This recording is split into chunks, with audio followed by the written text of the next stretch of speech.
So, hi, I'm KB with the Beat. How are each of you? Good, Good, thank you. thank How are you. you? I am doing well. I'm doing well. Listen, I have never seen a show like this before. And I've only seen the first six episodes, but boy, You're in the is first You're it, in. six. You're You're in in. it. I am in. That's I yeah. I am committed, and let me just say your characters are deliciously devious. Oh, that's a good way of putting it. Thank I like That's you. that. better than That's we've been really calling good. it. We've been saying this all episode. Yeah. Deliciously devious I is love that. way Devious, I better. like. Yes. That's one. That's Oh, one. that's one. So, while each of your characters have their own agenda when it comes to Nell Jackson, it is in some ways obviously much bigger than Nell. So, I have to ask each of you, and I'll start with you, Alice, to answer first. No. But apart from Nell, who do you find to be your character's greatest adversary this season? I honestly, weirdly, I think it's a mix between these two. And I can explain slightly without giving anything We're away. meant to be united. I know, but listen. Nell is definitely a focal point for sure, obviously. But Thomas really is testing the waters and is about to mess everything up at like every turn. And if I don't hold him down and keep him in place, he's going to ruin everything. So that's part of it. And then you're a little bit of a slow burn, a little bit of a wild card, and you have a bigger focus that is not my focus. And so that needs to change. You So, know, yeah, I'm going to agree with you too. because Thomas is truly behaving like a younger brother, I in mean, so just a many mess. capacities. Wait. Just a mess Or of a what is person. this? Remember the deliciously devious? Deliciously devious. Yeah. Yes, yes. Okay, so what about you, Adrian? Who do you find to be kind of your greatest adversary, obviously beyond Nell at this point? Beyond Nell, my greatest adversary, and you've got up to episode 6, is yet to show itself Wow. really. But Interesting. they are incredibly powerful Huh. and unhelpful. Wow. Interesting. And when you think you can trust people, Right. and then suddenly you can't anymore. That's that kind of person for Poynton that's coming up. I don't know who he's Later, talking I don't know who's talking about I don't know. later on. Yeah, It's someone you giving a think you have on magical side who just being. goes, no. You can't control me. That's what's going on with him. Okay. And what about for you, Jake? Thomas is a simple Maybe man. apart from your older sister. I would say Nell comes first. Nell's really important in being really irritating to Thomas's life. And then I think right off the bat, as you know, by where you're at, he does not trust Poynton at all, as far as he could throw him. And I think it's the one thing in this whole show Thomas is actually in the know about. Yeah. Everything else is like, well, Yeah. I'll have a drink. But You're a little bit ahead of us. I'm a little bit ahead of my big sister who acts like she knows it all clearly all the time. Well, Maybe she should listen. You know what I mean? Never. Listen, I don't know. You Is kind of a wild card. Yeah. Sorry, Adrian, but your character cannot be trusted. No. Well, no, now you say that, but let's pick that apart. I think I just want people to do what I say right. when I say it. Right. Nothing about control. What's wrong with that? That's just Nothing about I'm manipulation. free, within that. No, but just, all good. That's all good. We're the worst villains ever. Yeah. That is not true. I just called you guys deliciously devious. That's not true at all. Worst in a good way. Worst in a good way. Right. All right. So obviously there's magic, there's fighting, there's horseback riding. There's so many different physical elements and kind of stunt training that each of your characters has to do.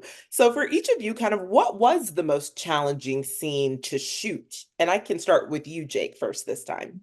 So easily the whip sequence.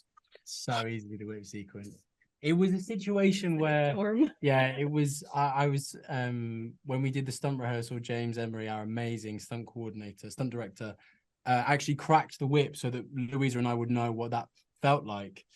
And when he cracked the whip, not at you. No, but we had to really step back in this huge warehouse, and he cracked it, and the sound was obviously so petrifying that I had known Louisa for a week, and I shoved her in front of me. Yeah. And then when it came to shooting it, Classic. yeah, when it came to shooting it, I mean, look, I had nothing on what Louisa was doing. Louisa was getting dunked in an ice puddle for a week straight at 3 a.m. in Surrey in like winter. It was crazy. And that was the audition. That was the audition. But what I You didn't will even say get the that was role yet. what I will say that was difficult was they actually gave me the whip for some reason. I don't know how that's fine for health and safety, but basically I had to kind of just stop before the crack, like of cracking the whip, because if I'd cracked the whip, the horse would have bolted. Oh God! And then doing all the sequence, and you know, a stunt team that's amazingly doing these whip tricks, you know, so amazing what they did. But getting punched over and over in the mud was probably the hardest, and the hours and stuff. Yeah. A long one. Wow. Oh my gosh. And what about for you, Adrian? What was kind of the most challenging scene? Because I mean, you do get beat up in that scene with Nell when you're in the armor, you know, that kind of when he's doing the magic. Yeah. You'd call it that too, right? You got beat up. You get beat up. The entity in which I inhabit gets beaten up with not oneself. There was a scene later on that I talk about, but where that I loved shooting that, and you'll get to that in episode 8. So no spoilers. It is a very nice scene. I enjoyed shooting it, and it's one of those twists and turns of fate, twist in the plot, that I think will have people coming back for a season 2. Ooh, okay, love that. And last but not least for you, Alice, kind of what was the most challenging scene to shoot? If we're talking about actiony stuff, I think I will say this: the end of episode 1, when everyone was there, it was so exciting because I think it was the first time it really you felt all the angles of everyone's characters, and that felt very alive. As in terms of like technical stuff, I was so excited to start some of the magic, and I think we shot something that I think maybe is in episode 6, I want to say, and I get to go on wires, which was 7. That is 7. Yes, you're right. It is 7. You're so good at that. It's all a blur, but we shot it early. We shot it earlier in the shooting schedule, and I got to go on wires, and there was fire, and it was beautiful. And I was so excited because I think it was one of the first times I was out of a corset. But I was on wires, so I had kind of a similar constriction. and it was really hot, and there was live fire, and I did have a bit of a panicky. Oh, and I had stuff that I can't say, but I had other pieces on that made vision weird. You know, there's a lot of things that I was like, oh, I'm so good at I love, you know, action stuff. I love, you know, the challenge, and it was a bit scary. Yeah. I'm like, it sounds like in that moment you just had to trust it because like, I'm not gonna get burned, you know. There's fire. there was a lot of that. I'm floating. Let's just go with it. Let's come with it. Hope I'm I safe. love it. I love it. Listen, I'm gonna rush to watch these final 2 episodes because I cannot wait to see how it ends. And I better get a season 2 because I'm so invested in everyone's journey at this point. I'm like, please answer all of my questions with another season. Listen, I have never seen a show like this before. And I've only seen the first 6 episodes, but it is such an incredible ride. So for each of your 3 characters, I think it was very hard to know kind of where their allegiances were in the very beginning when we first meet them.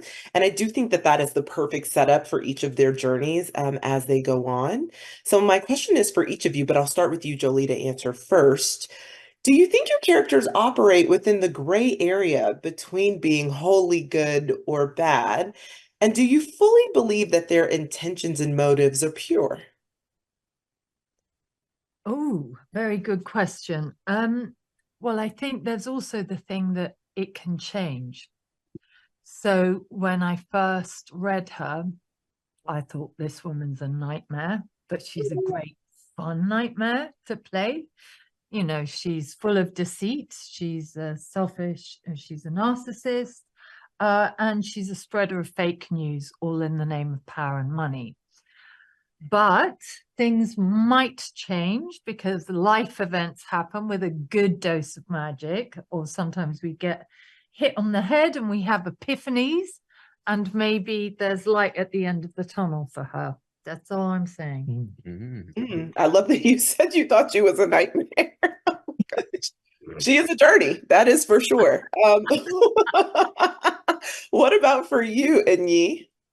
What was the question again? Sorry. Yeah. Do you think that Rasselas, operates within the gray area between being wholly good or bad? And do you fully believe that his intentions and motives are pure? I think, I believe that most of the characters' intentions are pure, but I do think there is the knottiness that comes with having a well-written human character, that it is, you can't put them in the wholly good or wholly bad. And as much as they might intend to be wholly good, they have to also be a person, and you can't, you have your own selfish motives and you have your own demons. So I think that because the writing is so good, no, I can't put them there. And I think Nell's a really brilliant example of this as the central character, because in a way she's a reluctant hero, and a lot of people want to put her solely good, and I think she struggles with that, and I think Louisa plays that beautifully, and I think we all have a bit of that in our characters. Love that. And last but certainly not least, Frank, as you are pulling double duty, but do you believe, that your characters really and truly characters operate within the gray area? Or do you believe that, maybe even just Charles' intentions and motives are pure? I know, I don't think his motives are pure in any way. No. The gray area, I think, some people take a lot of pride in being completely morally ambiguous and have no real, he's a bit of a psychopath in that regards. Like, I don't think he really thinks about what he's doing so much, and he's just everything for his own gains, and it lies a lot. So yeah, no, I think he's definitely in the gray area. Yeah. He wears a ton of masks. And so it's so interesting to me, his relationship with Eularia, just because I'm like, who's telling the truth here? I mean, they both are struggling for power and struggling to like kind of move up in society, I guess, for a lack of a better phrase. But you never know who is fully telling the truth. It's so interesting. I'm like, what is the draw here? But it also seems like Eularia owns him a little bit. Also, for a lack of a better phrase, like she kind of keeps that looming over his head a lot. Yeah, she does. Yeah. She does threaten him with money. I think they're both as bad as each other. Think so. Well, I think, yeah. Yeah, it's true. I'm a little nicer than you. Well, you run a newspaper company, so maybe you're even worse. Ooh. Something happens. Oh, yeah. So we don't really know kind of what Nell's relationship with her husband was when she arrives back home. But what we do know is that relationship kind of fundamentally changed her and how she moves through the world now. So what do you think is kind of the most important lesson that Nell learns once she returns home and in a sense kind of returns to herself, while reuniting with her family? Yeah, I think what she learns when she returns home is, that really gives her, it spurs her on to fight for a better life for herself and her sisters.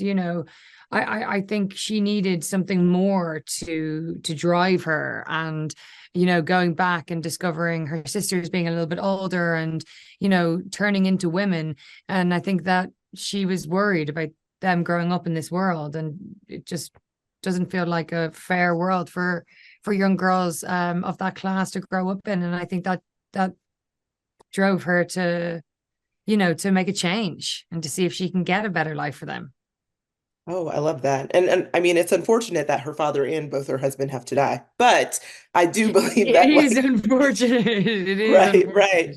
But it is a great and a great lesson to have, and to also, be in this kind of fight with her sisters by her side. But Absolutely, of yeah. course, we know that she's not alone, and she's not just with No. her sisters, but she also has Billy on her shoulder, quite literally. So for you, Nick, on this journey where Billy kind of serves as this, I'm going to say spiritual guide of sorts to Nell, That's nice way of without putting it. actually knowing why, which is also quite interesting to me. He's just blindly doing it, which I kind of love. Yeah. What do you find that Billy kind of learns from Nell on this journey? And what do you think he may even teach her along the way? Well, I think, you know, they're to a degree they're one of the same, and so I think they are absolutely sort of finding out this sort of what their purpose is together. He knows that, you know, together he's almost like a catalyst for allowing Nell to I guess have these supernatural abilities. But yeah, like you say, he's finding it out as they go along. He empowers her, but he sort of lives he is part of her and lives within her. So it's not like he has all the sort of strength and supernatural ability himself. We never see him doing sort of magic on his own. Not yet.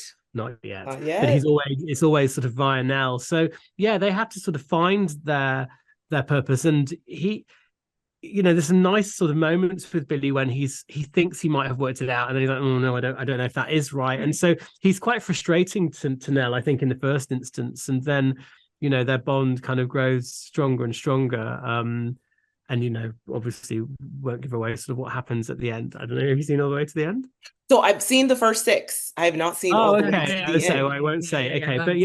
But yeah, you know, as you can see that their relationship is growing. They no longer really bicker. If anything, I think Billy is sort of the one who's like, you should calm down a bit now, you know, don't get ahead of yourself, whereas he's been the one who's been a bit more front foot and now has resisted up until this point, and then that kind of switches, doesn't it? Absolutely, really, as we go through the show. So yeah, it's you know, a really quite unique relationship, I think.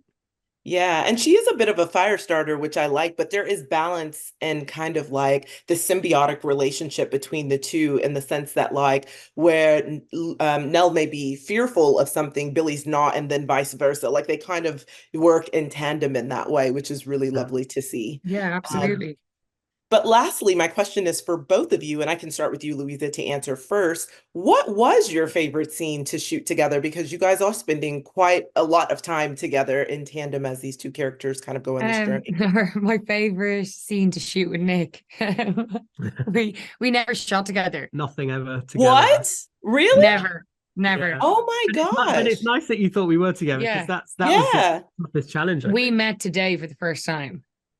That's not true. No. But we only had 1 day's rehearsal, really. Yeah.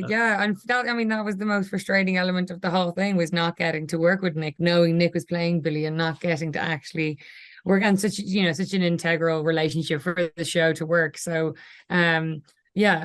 sadly that's not how technology works. No, that's amazing, because truly, like when you're watching it as a viewer, you can't tell. Like I just assumed that, you know, they were probably in editing kind of, you know, like shrinking Billy down to size or something, you know, but that you guys were in the same room kind of moving. They were filmed often months apart. Because I was on Ted Lasso still, and it was I was the lucky one, because I had a lot of Louisa's stuff as a guide, you know, stuff that they'd shot. Even if it wasn't fully edited, I could see roughly what the scene was and the shape of it and where I would fit in. But you were literally blind. Yeah. Oh my gosh. Well, that like makes me love the show even more. That's so incredible, because you guys are literally having to do everything separately and just, you know, relying on it. Wow.